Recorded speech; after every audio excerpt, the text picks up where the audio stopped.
ભાવનગરમાં મશાલ રેલીમાં ભાજપ અને કોંગ્રેસ આવી સામસામે। ભાજપ દ્વારા વિભાજન વિભીષકા મૌન રેલી કાઢવામાં આવી હતી, જ્યારે કોંગ્રેસ દ્વારા પણ મશાલ રેલી કાઢવામાં આવી હતી। બંને પક્ષો શહીદ સ્મારકે ભેગા થયા હતા અને સામે સામે આવી ગયા હતા। શહીદ સ્મારકે પોતાની સાથે જ કોંગ્રેસ દ્વારા મોદી વિરુદ્ધ નારા લગાવવામાં આવ્યા હતા। ભાજપ દ્વારા મૌન રેલી હોવાના કારણે એક પણ શબ્દ ઉચ્ચારવામાં આવ્યો ન હતો। આ તબક્કે કોંગ્રેસને રેલી કાઢવાની પરવાનગી મળી ન હતી, જેથી રેલીના રૂટની વચ્ચેથી જ કોંગ્રેસ શહેર પ્રમુખ લાલભા ગોહિલ તેમજ અન્ય કોંગી કાર્યકરોની અટકાયત કરવામાં આવી હતી। જેકેસવી ગુજરાતી સાથે હિરેન ભાયાણી, ભાવનગર।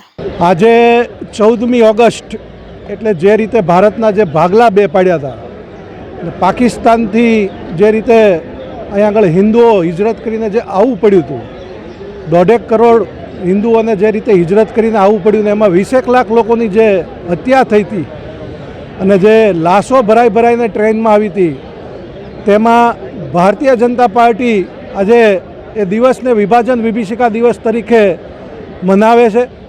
આજે જે લોકો જે સ્વર્ગવાસ પામ્યા હતા તેમની આત્માને શાંતિ મળે તે માટે આજ ભારતીય જનતા પાર્ટી ભાવનગર યુવા મોરચા દ્વારા એક મશાલ રેલીનું મૌન મશાલ રેલીનું આયોજન કરવામાં આવ્યું છે।